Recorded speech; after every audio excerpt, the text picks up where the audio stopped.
Hello student, welcome to our channel Apni Pathshala MP. आज के हमारे इस वीडियो का टॉपिक है FLN अंकुर अभ्यास पुस्तिका कक्षा 3 विषय हिंदी सप्ताह 14 दिवस 1 पाठ है 8 मिलकर रहने में सार। शुरू करते हैं। मौखिक भाषा विकास से चित्र पर चर्चा के लिए प्रश्न। चित्र में क्या दिखाई दे रहा है? फूल और तितली क्या बात कर रहे होंगे? गुलाब के पौधे में आपको क्या अच्छा लगता है? यदि पौधे में जड़, तना, डाली, पत्ती ना हो तो क्या होता है? इसके बाद देखते हैं मौखिक चर्चा आधारित लेखन। पहला, मौखिक चर्चा में आए शब्दों को बोर्ड से देखकर लिखिए। फूल, पौधा, तितली, जड़, सूख या सूखा। इसके बाद दूसरा है, हम घर बगीचे में फूलों के पौधे क्यों लगाते हैं? घर के आंगन को सुंदर बनाने के लिए। आगे देखते हैं पठन बोध। पढ़िए। एक दिन की बात है, गुलाब के फूल, कांटे, पत्ती, तने और जड़ में बहस हो गई। एक तितली उनकी बातें सुन रही थी। फूल ने कहा, मैं सबसे सुंदर हूँ। कांटा बोला, पर मैं तुम सबकी रक्षा करता हूँ। पत्ती बोली, पर तुम सबको खाना तो मैं ही देती हूँ। उसकी बात सुनकर तना बोला, मैं तुमको साधे रहता हूँ। तभी जड़ ने कहा, अगर मैं जमीन से भोजन और पानी लेकर नहीं पहुंचाऊं तो क्या होगा? पत्ती ने कहा, अगर मैं पानी नहीं खींचूं तो जमीन में ही सड़ जाओगे। जड़ ने गुस्से में कहा, तो मैं तुमसे अलग हो जाती हूँ। तना भी गुस्से में अलग हो गया। इससे फूल, पत्ती, कांटे तड़पने लगे। तितली ने यह देखकर कहा, जड़ बहन, तुम तो माँ के समान सबका पालन पोषण करती हो, तुम अलग मत हो। जड़ ने कहा, मुझसे गलती हो गई, मैं अलग नहीं होंगी। सबने अपनी अपनी गलती मान ली। सबने मिलकर गाया, नहीं लड़ाई कभी करें हम, मिलकर रहने में है सार। समृद्धि का मूल यही है, सुंदर लगता है संसार। अब मौखिक प्रश्न क्या है? गुलाब के पौधे के कौन कौन से अंग आपस में लड़ रहे थे? तो आप बताएंगे कि जड़, फूल, पत्ती, ये सब तना आपस में लड़ रहे थे। इसके बाद लड़ाई की शुरुआत किसने की? फूल ने की। अब आगे देखते हैं वाक्य पठन लेखन गतिविधियां। निम्नलिखित शब्दों के अर्थ बताइए। मूल, जड़, समृद्धि, संपन्न, गलती, भूल, बरबस, जबरदस्ती, संसार, जगत, लड़ाई, झगड़ा। आगे देखिए प्रश्न नंबर दूसरा। दिए गए एक वचन शब्दों को बहुवचन बनाई। पत्ती का पत्तियां, कांटा का कांटे, डाली का डालियां, पौधा पौधे, जड़ जड़ें, तना तने। इसके बाद धारा प्रवाह पठन। कोयल बोले कुहू कुहू, बिल्ली बोले म्याऊं, मीठी बोली सुनना है तो आना मेरे गांव, बंदर कूदे डाली डाली, बरगद दे दा छांव, शुद्ध हवा अगर पाना है तो आना मेरे गांव। तो अब मौखिक प्रश्न देख लेते हैं। बंदर कहाँ कूद रहा था? कोयल और बिल्ली की आवाज निकालिए। इस कविता में कहाँ आने को कहा गया है? तो मेरे गांव। आगे देखते स्वतंत्र अभ्यास। किन्हीं 5 फूलों के नाम बताओ। तो गेंदा, गुलाब, कमल, चमेली और गुड़हल। इसके बाद देखिए पठन, स्वतंत्र पठन। तितली। तितली एक छोटा सा और उड़ने वाला सुंदर कीट है। तितली के पंख रंग बिरंगे होते हैं। अपने आसपास बगीचों में फूलों पर मंडराते हुए आपने आसानी से देखा होगा, आसानी से हमें देखने को मिल जाती है। यह फूलों का रस पीती है और डालियों पर लगे पत्तों के नीचे की तरफ अंडे देती है। हमारे देश में 1500 से अधिक प्रकार की तितलियां पाई जाती हैं। इनकी उम्र लगभग 2 सप्ताह होती है। मौखिक प्रश्न। तितलियां सुंदर क्यों लगती हैं? तितलियां क्या पीकर जीवित रहती हैं? इसके बाद लिखित प्रश्न। तितलियां अपने अंडे कहाँ देती हैं? तो डालियों पर लगी पत्तियों के नीचे तरफ अंडे देती हैं। दूसरा, तितलियां कितने दिन तक जीवित रहती हैं? तो तितलियां 2 सप्ताह तक जीवित रहती हैं। दिवस दूसरा देख लीजिए। मौखिक भाषा विकास। कहानी पढ़िए। एक बार बहुत से कबूतर खाने की तलाश में आकाश में उड़ रहे थे। उन्हें जंगल में चावल के दाने दिखाई दिए। कबूतर उन्हें खाने के लिए जमीन पर उतरने लगे। एक समझदार कबूतर ने उन्हें रोका। उसने कहा, इस जंगल में चावल कहाँ से आए? जरूर कोई धोखा है। पर कबूतर नहीं माने। वहां किसी बहेलिये ने जाल बिछाया था। सब कबूतर जाल में फंस गए। उस समझदार कबूतर ने कहा, हम सब एक साथ जोर लगाकर उड़े। सबने ऐसा ही किया। जाल उखड़ गया। समझदार कबूतर उन्हें अपने चूहे मित्र के पास ले गया। चूहे ने जाल काट दिया। सबने उस समझदार कबूतर और चूहे को धन्यवाद दिया। अब मौखिक चर्चा के लिए प्रश्न। क्या आपने कबूतर की आवाज सुनी है? आप उसकी आवाज निकालिए। तो मोबाइल पर कबूतर की आवाज हम सुन सकते हैं। आप सर्च करेंगे यदि गूगल पर जाकर कबूतर की आवाज या यूट्यूब में जाकर, तो आपको उसमें समझ में आ जाएगा। इसके बाद यदि कबूतर एक साथ नहीं उड़ते तो क्या होता? यदि एक साथ नहीं उड़ते तो उस जाल में ही फंसे रह जाते। इस कहानी का शीर्षक क्या हो सकता है? कबूतर चूहे के पास क्यों गए? अपना जाल कटवाने के लिए। अब मौखिक चर्चा आधारित लेखन। मौखिक चर्चा में आए शब्दों को बोर्ड से देखकर लिखिए। तो गुटरगू, दोस्ती, बहेलिया, शिकारी, मदद। तो गुटरगू की आवाज कौन करता है? कबूतर करता है। कबूतर जाल कटवाने के लिए चूहे के अलावा और कहाँ जा सकते थे? गिलहरी या दर्जी के पास भी जा सकते थे। आगे देखिए पठन बोध। पाठ्य पुस्तक के पृष्ठ क्रमांक 46 पर दिए गए अंश एकांकी के पात्र कर रहा हूँ को पढ़िए। तितली किसके पास उड़ रही थी? इसके बाद लिखित प्रश्न। फूल अपनी प्रशंसा किससे कर रहा था? तितली से। तितली ने गुलाब से क्या कहा? हाँ भाई हाँ, तुम तो बहुत ही सुंदर लग रहे हो। इसके बाद वाक्य पठन लेखन गतिविधि। इन शब्दों को सस्वर पढ़कर लिखिए। पुष्प, पत्ती, कांटा, रक्षा, पंखुड़ी, पौधा और झोंका। इसके बाद प्रश्न नंबर दूसरा, निम्नलिखित मुहावरों और उनके सही अर्थ की जोड़ी बनाइए। धूल चाटना, हार जाना, शेखी बरखना, बखारना, अभिमान करना, नीचा दिखाना, अपमानित करना। धारा प्रवाह पठन है। अगला पढ़िए। भालू की बात सुनकर शेर को भी गुस्सा आ गया। वह बंदर को डांटने लगा। बंदर बोला, मैं ठीक कर रहा हूँ, भालू ही नहीं तुम जैसे शेर भी मेरे थैले में बंद हैं। जान प्यारी हो तो यहाँ से भाग जाओ। अब मौखिक प्रश्न। पहला, बंदर को कौन डांट रहा था? बंदर के थैले में उसके अनुसार कौन कौन बंद था? बंदर किसको भगाने के लिए ऐसा कह रहा था? भालू और शेर को। आगे देखिए स्वतंत्र लेखन। आपने अपने घर पर चाय बनती देखी होगी। चाय कैसे बनती? नीचे दिए गए डिब्बे में लिखिए। चाय बनाने की विधि। सामान क्या क्या लगती है? दूध, चाय पत्ती, शक्कर, अदरक। सबसे पहले गंजी में दूध लेंगे, गंजी या किसी पतीले में। दूसरा, उसे उबालने रखेंगे। फिर दूध में चाय पत्ती डालेंगे, फिर शक्कर डालेंगे। उबाल लगने के बाद अदरक डालेंगे। चाय को कप में छान लेंगे। इस प्रकार चाय बन जाती है। स्वतंत्र पठन में देखते हैं। एक समय में दो मेंढक दही के मटके के पास खेल रहे थे। उन्होंने यह निश्चय किया कि वे मटके में झांक कर देखेंगे कि मटके में क्या रखा है। दोनों मेंढक मटके में झांकने लगे और मटके के अंदर गिर गए। वे मटके से बाहर नहीं आ पा रहे थे। वे मटके के अंदर ही गोल गोल तैरने लगे। उसमें से एक मेंढक ने सोचा कि अब तो मेरा जीवन खत्म हो जाएगा। उसने तैरना बंद कर दिया। पर दूसरा मेंढक बहादुर और समझदार था। उसने हार नहीं मानी। वह मटके के अंदर गोल गोल तेजी से तैरने लगा। कुछ समय बाद दही में मक्खन की एक मोटी गेंद बन गई। दोनों मेंढक उस गेंद पर बैठकर मटके के बाहर कूद गए। मौखिक प्रश्न। दही में मक्खन की गेंद क्यों बन गई? क्योंकि वह दही था और उसको बार बार जब हम मथते हैं तो उसमें मक्खन एकत्रित होने लगता है। इसके बाद लिखित। मेंढक की तरह और कौन सी जानवर जमीन पर चलने के लिए अलावा पानी में तैर सकते? तो मगरमच्छ, कछुआ और बत्तख। ये सारे जमीन में और पानी दोनों में चलते हैं। दिवस तीसरा देखिए। चित्र पर चर्चा के लिए प्रश्न। दिया गया चित्र किस जगह का है? चित्र में क्या क्या दिखाई दे रहा है? आपके आसपास कौन सा मेला लगता है? आप मेले में अपने पसंद की कौन सी चीज खरीदना चाहेंगे? मौखिक चर्चा आधारित लेखन। मौखिक चर्चा में आए शब्दों को बोर्ड से देखकर लिखिए। मेला, झूला, पेड़, दुकान, खिलौने, मिठाई। दूसरा, आपने अपने आसपास लगने वाले किसी एक मेले का नाम बताइए। तो कार्तिक पूर्णिमा का मेला कालिंजर में लगता है। या आपके आसपास कोई और मेला लगता है, आप उसका नाम लिख दीजिए। तीसरा, आप मेले में खरीदने वाली अपनी मनपसंद दो चीजों के नाम लिखिए। तो खिलौना और मिठाई। अब पठन बोध। पाठ्य पुस्तक में पृष्ठ क्रमांक 47 पर दिए गए अंश तुम दोनों की तुम्हारी क्या दशा होगी को पढ़ना है। पेज नंबर 47 पर दिया गया होगा। इसके बाद देखिए लेखन गतिविधि है। इन शब्दों को शुद्ध उच्चारण कर लिखिए। तो पुष्ट, नष्ट, अंदर, हंसी और मिट्टी। आगे देखिए प्रश्न नंबर दूसरा। दिए गए वाक्यों में रेखांकित शब्द के विलोम शब्द को लिखकर वाक्य को पूरा कीजिए। जैसे यहाँ पर ये देखिए किसी के नीचे ऐसे रेखा बनी हुई है। उन शब्दों का हमें क्या करना है? विलोम शब्द। तो गुलाब के पौधों में फूलों के साथ साथ कांटे भी होते हैं। फूल का क्या हो गया? विलोम, कांटा। रोटी बेलने पर चकला चिकना होता है, पर मसाले पीसने वाला पत्थर खुरदरा। तो चिकने का हो गया विलोम खुरदरा।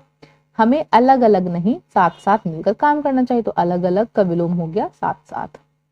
आगे बढ़ते हैं। धारा प्रवाह पठन पढ़िए। आम दादा हाँ हाँ बच्चे मुझे बहुत प्यारे लगते हैं, विशेष रूप से वे बच्चे जो पेड़ पौधों को हानि नहीं पहुंचाते। उनका हंसना, खेलना और उछलना कूदना मुझे खूब भाता है। बच्चे, क्या आपको हमारा फल तोड़ना और उनकी डालियों पर झूला झूलना पसंद है?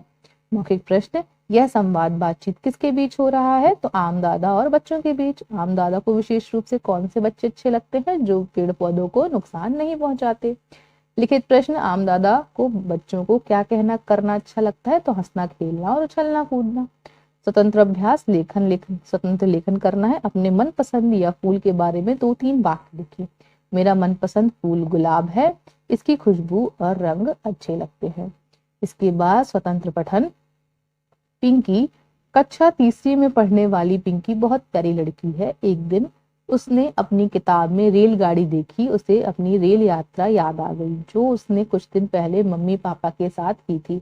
पिंकी ने चौक उठाई और फिर क्या था, दीवार पर रेलगाड़ी का इंजन बना दिया। उसमें पहला डिब्बा जुड़ गया, दूसरा डिब्बा जुड़ गया, जुड़ते जुड़ते कई सारे डिब्बे जुड़ गए। फिर क्या हुआ, रेलगाड़ी दिल्ली आ गई, मुंबई आ गई, अमेरिका गई, नानी के घर गई और दादाजी के भी घर गई। मौखिक प्रश्न, क्या आपने रेलगाड़ी में सफर किया? आपको सफर कैसा लगा? यदि आपने किया है तो उसका अनुभव जरूर बताएं अपने शिक्षक को। लिखित प्रश्न, रेलगाड़ी में बैठकर आप कहाँ और किसके पास जाना चाहेंगे? उसका नाम लिखिए। तो नाना नानी के पास, और जिसको घूमने जाना है वो भी लिख सकता है। इसके बाद शुद्ध लेखन है। शिक्षक द्वारा बोले गए शब्द वाक्य लिखिए। बगीचे में गुलाब का पौधा लगा हुआ है। गुलाब के पौधे में बहुत गुलाब लगे हैं जिसमें तितलियां मंडराती हैं। दिवस 4। चित्र पर चर्चा के लिए प्रश्न, यह चित्र पहचान कर बताइए कि किस जगह का है। चित्र में क्या क्या दिखाई दे रहा है? क्या आप ऐसी किसी जगह पर गए हैं? यदि हाँ तो आपने वहां क्या क्या किया? हमें पार्क बगीचे के पेड़ पौधे की पत्तियों और फूलों को क्यों नहीं तोड़ना चाहिए? अब इसके बाद लेखन देख लीजिए। मौखिक चर्चा में आए शब्दों को बोर्ड से देखकर लिखिए। तो पार्क, झूले, बच्चे, पेड़, मस्ती और सुंदर। इसके बाद पार्क बगीचे की देखभाल करना क्यों जरूरी है? पार्क बगीचे हमारे पर्यावरण को सुंदर व स्वस्थ बनाते हैं। पठन बोध, पाठ्य पुस्तक के पृष्ठ क्रमांक 47 और 48 में दिए गए पाठ्यांश को पढ़ना है। मौखिक प्रश्न, आपकी दृष्टि में पेड़ पौधों का कौन सा अंग सबसे अधिक महत्वपूर्ण है? हमें कांटे क्यों नहीं अच्छे लगते? लिखित प्रश्न, कौन सा अंग पेड़ पौधों के जीवन का आधार है? तो जड़, तना, फूल, पत्ती, डाली, ये सारे ही पेड़ पौधे की आधार है। अब मुहावरों का वाक्यों में प्रयोग। नीचा दिखाना, हमें किसी को नीचा नहीं दिखाना चाहिए। धूल चटाना, सैनिकों ने दुश्मन को धूल चटा दिया। इसके बाद प्रश्न नंबर पहला, निम्न के शब्दों के तुकांत शब्द लिखिए। कांटा, चांटा, पानी, मानी, तना, मना, डाली, काली। धारा प्रवाह पठन। फरीद की माँ अपने पति को जीवित देखकर खुशी से रो पड़ी। वह अपने बेटे के साहस पर प्रसन्न थी। वह सोच रही थी कि उसने अपने बेटे को लोगों की मदद के लिए भेजकर ठीक ही किया था। उसके इस निर्णय से कई लोगों के साथ साथ उसके पति की जान भी बच गई थी। मौखिक प्रश्न, फरीदा की माँ का कौन सा निर्णय ठीक था? अगर फरीदा की माँ उसे लोगों की मदद करने के लिए नहीं भेजती तो क्या होता? लिखित प्रश्न, फरीदा की माँ उसके किस काम से प्रसन्न थी? तो बेटे के साहस पर। स्वतंत्र अभ्यास, बच्चों को पार्क या बगीचे में घूमना क्यों अच्छा लगता है? लिखिए। वहां झूले होते हैं, शुद्ध हवा होती है। स्वतंत्र पठन। मैं, मेरा छोटा भाई सोनू और छोटी बहन अनु माता पिता के साथ हर रविवार बगीचे में खेलने जाते हैं। आज भी हम बगीचे में खेलने आए हैं। हमने आज खूब झूला झूला, फिसल पट्टी पर फिसले, दौड़ लगाई और बगीचे में दूसरों के साथ खेली। बगीचे के बाहर दुकानें लगी थी जहां से हमने आइसक्रीम और चॉकलेट खरीदी। बगीचे में मेरे माता पिता ने हमें देशभक्त की कहानियां सुनाई। मेरे पिताजी ने मुझसे कहा कि दीपक, तुम बड़े होकर देश की सेवा करना। हमने बगीचे में बहुत मजे किए। लिखित प्रश्न, मौखिक प्रश्न, आप बड़े होकर क्या बनना चाहेंगे? लिखित प्रश्न, बच्चों ने बगीचे में क्या क्या किया? फिसल पट्टी पर फिसले, दौड़ लगाई, झूला झूले। आपके विद्यालय घर में आसपास कौन कौन से पेड़ लगे हैं? तो पीपल, आम, केला, नींबू, नीम, बरगद, इस प्रकार के पेड़। यदि आपके पास कोई और भी है तो आप उनके भी नाम लिख सकते हैं। दिवस 5 देखिए, मौखिक भाषा विकास। तितली रानी एक हमारी कविता है, इसके बारे में पढ़ते हैं, देखते हैं। रंग बिरंगे पंख तुम्हारे सबके मन को भाते हैं। कलियां देख तुम्हें खुश होती, फूल देख मुस्काते हैं। रंग बिरंगे पंख तुम्हारे सबका मन ललचाते हैं। तितली रानी कहकर सभी बुलाते हैं। चर्चा के लिए प्रश्न, हमें रंगीन चीजें क्यों अच्छी लगती हैं? आपने तितलियों को कहाँ देखा है? तितलियां फूलों पर क्यों मंडराती हैं? कलियां किसे कहते हैं? इसके बाद मौखिक चर्चा आधारित लेखन। मौखिक चर्चा में आए शब्दों को बोर्ड से देखकर लिखिए। सुंदर, आकर्षक, बाग, रस, भोजन, फूल। आगे, तितलियां अच्छी क्यों लगती हैं? सुंदर पंखों के कारण। पठन बोध, एक पहले दिन दिए गए पठन बोध अंश, एक दिन की बात सुंदर लगता है, सारांश को पढ़ना है, संसार को आपको पढ़ना है। मौखिक प्रश्न, क्या हमारी तरह पेड़ पौधों के लिए भी भोजन जरूरी है? पेड़ पौधों को पानी नहीं मिले तो क्या होगा? तो वो मुरझा जाएंगे और हरे भरे हमें नहीं दिखेंगे, सूख जाएंगे। जैसे हम खाना नहीं खाते हैं तो हमें भी कैसा लगता है, बीमार सा लगता है, कमजोरी सी महसूस होती है। उसी प्रकार पेड़ पौधे भी होते हैं, उन्हें भी ऐसा ही महसूस होता है यदि उन्हें पानी नहीं मिलेगा तो। लिखित प्रश्न देखते हैं। सबसे पहले, गुलाब के पौधों से किस भाग ने अपनी गलती मानी? तो जड़ ने मानी। लेखन गतिविधियां, कोष्टक में दिए गए अर्थ को उचित मुहावरे के साथ लिखिए। खूब परिश्रम करना, सहारा बनना, प्यारा होना। तो पहला है आंखों का तारा होना, तो प्यारा होना, इसका अर्थ हो जाएगा दिन रात एक करना, खूब परिश्रम करना, बुढ़ापे की लाठी, सहारा बनना। दूसरा है निम्नलिखित मुहावरों का प्रयोग करते हुए वाक्य लिखिए। आंखों का तारा, मोहन अपने माँ बाप का एकमात्र सहारा या आंख का तारा है। दूसरा, बुढ़ापे की लाठी, सोहन अपने माँ बाप की बुढ़ापे की लाठी है। दिन रात एक करना, व्यापार बढ़ाने के लिए राजेश ने दिन रात एक कर दिया। धारा प्रवाह पठन पढ़िए। ठंडी ठंडी हवा चल रही थी, आनंद घर के आंगन में झूले पर बैठा आकाश में उड़ते हुए बादलों को देख रहा था। वह सोच रहा था, ये बादल कहाँ जा रहे हैं, इनका घर कहाँ है, ये कहाँ से आते हैं। अब प्रश्न नंबर 1 है, आनंद क्या कर रहा था? ठंडी ठंडी हवा चल रही थी, आंगन के झूले पर झूला झूल रहा था। आसमान में कौन दौड़ रहा था? तो आसमान में बादल दौड़ रहे थे। आनंद क्या सोच रहा था? ये बादल कहाँ जा रहे हैं, इनका घर कहाँ है। आगे बढ़ते हैं। स्वतंत्र लेखन। अगर आप बादल होते तो क्या करते, लिखिए। अगर मैं बादल होता तो मैं आसमान की सैर करता, चांद और तारों के से बातें करता। स्वतंत्र पठन। नन्ही तितली। सभी बच्चे बगीचे में अपने मम्मी पापा और दादा दादी के साथ खेल रहे थे। कुछ बच्चे लुका छिपी तो कुछ गेंद से खेल रहे थे, पर विराज की नजर एक सुंदर सी नन्ही तितली पर थी। आखिर विराज ने उसे पकड़ ही लिया। वह बोला, मम्मी देखो मैंने तितली पकड़ी। तब मम्मी ने कहा, बेटा यह कोई खिलौना नहीं, इसमें जान है। अगर तुम्हें कोई पकड़ ले तो कैसा लगेगा? विराज को सारी बात समझ आ गई। उसने तितली को छोड़ दिया। अब तितली और विराज दोनों खुश थे। अब प्रश्न है, तितली और विराज क्यों खुश थे? क्योंकि विराज ने तितली को छोड़ दिया, वह उड़ गई, इसलिए दोनों खुश थे। अगर आपको कोई पकड़ ले तो आपको कैसा लगेगा? यदि हमें कोई पकड़ ले, हमें खेलने ना दे, या फिर ऐसा कोई व्यक्ति जो अनजान है जो हमें पकड़ ले, तो हमें भी बहुत बुरा या डर लगेगा। लिखित प्रश्न, आप कौन कौन से खेल खेलते हैं? तो पिट्टू, आंख मिचोली, ये सारे गेम खेलते हैं। इसके बाद बच्चे कहाँ खेल रहे थे? बगीचे में खेल रहे थे। अब शब्द वाक्य शिक्षक द्वारा बोले गए लिखना है। तो बगीचे, तितली, खुश और फूल। दिवस 6 देख लेते हैं। यहाँ पर देखिए, ये बना है एक चित्र जड़ का, ये पत्ती, ये तना और ये फूल, और यहाँ पर कांटे भी देखिए बने हुए हैं। तो देखते हैं चित्र पर चर्चा के लिए प्रश्न। पेड़ पौधों में कौन कौन से अंग होते हैं? तो देख लीजिए, जड़, तना, पत्ती और फूल इस प्रकार से होते हैं। जड़ का क्या काम होता है? तो जड़ में हम पानी देते हैं, जिससे वह पूरे पेड़ को क्या करती है? पानी पहुंचाती है। इसके बाद पेड़ में तने का होना क्यों जरूरी है? जड़ होगी तो अच्छी बात है, लेकिन तना नहीं होगा तो पेड़ खड़ा कैसे होगा? जैसे हमारे शरीर में रीढ़ की हड्डी होती है, जिस प्रकार से हम खड़े हो पाते हैं, हमें सहारा मिलता है, उसी प्रकार से पेड़ में तने का भी यही काम होता है, उसको सहारा देना। फूल किस काम में आते हैं? उसकी सुंदरता और खुशबू बढ़ाने के लिए फूल काम में आते हैं। हम मौखिक चर्चा पर आधारित लेखन। मौखिक चर्चा में आए शब्दों को बोर्ड से देखकर लिखिए। तना, पत्ती, फूल, खाना, खुशबू। प्रश्न नंबर 2, आपको कौन से फूल पसंद है उनके नाम लिखिए। तो गुलाब, गेंदा, चंपा और चमेली। इसके बाद देखिए मौखिक प्रश्न है, किसी पेड़ या पौधे में कितने अंग होते हैं? आप बता सकते हो, ऊपर चित्र भी बताया है। जो पौधे दूसरे के सहारे खड़े होते हैं उन्हें क्या कहते हैं? पेड़ पौधों में तने और पत्तियों के बीच कौन सा भाग होता है? तो टहनी एवं शाखाएं होती हैं। आगे देखिए, लेखन गतिविधि। विलोम शब्द बताना है। चिकना, खुरदरा, उदास, खुश, दिन, रात, मित्र, शत्रु, ये विलोम शब्द होते हैं, मतलब उल्टा जिसमें होता है। आगे देखते हैं 3 नंबर, पर्यायवाची बताना है। समानार्थी शब्द उन्हीं को बोलते हैं। तो पेड़, वृक्ष और तरु, बगीचा, उद्यान, उपवन। अब पर्यायवाची समानार्थी शब्द वही होते हैं जिनका, जैसे पेड़ है तो इसके हम जो भी शब्द लिखेंगे उसके समानार्थी, मतलब उसका अर्थ वही निकल रहा हो। अब भूमि हो गया तो धरा और धरती, पुष्प, फूल और कुसुम। अब धारा प्रवाह पठन। मोहन ने हरिया को समझाया, ऐसा करना ठीक नहीं है। भूलकर भी किसी घाव पर धूल, मिट्टी या राख वगैरह नहीं लगानी चाहिए।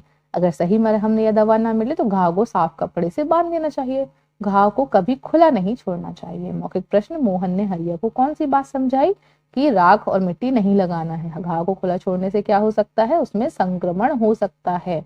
मक्खियां या फिर कोई भी ऐसे आसपास के जीव उसमें बैठ सकते हैं, जिससे घाव भरेगा नहीं, ऊपर से वह पक सकता है या फिर कभी ठीक नहीं होगा। इस प्रकार के भी लक्षण हो जाते हैं।